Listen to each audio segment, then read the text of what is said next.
twahuye ku muhanda hora utose, imvura icika,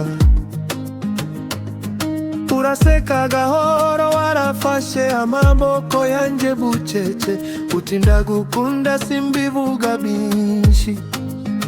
Urukundo rwacu rutuje ariko rufite imbaraga, ruhisha inyuma y'uduseke tw'ibanga, tabisingizo byinshi, umutima ni wawutera. Urukundo rwacu ruhumeka gahoro ariko rukomeza.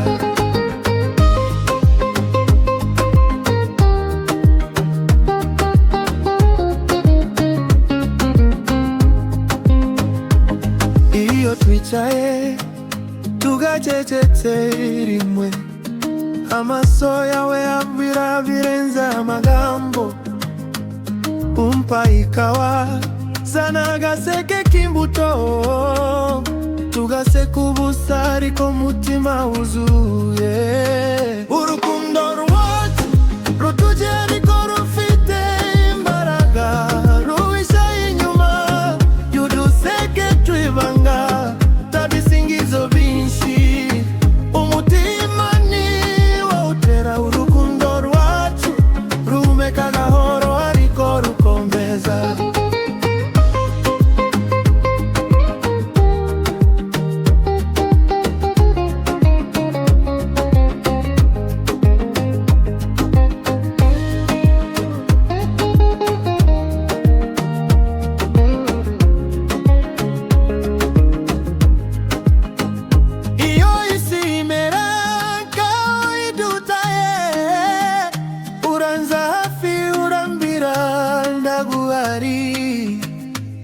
Sinsaba byinshi, icyo gihe kirahagije, iryo jwi ryawe rimpumuriza byose.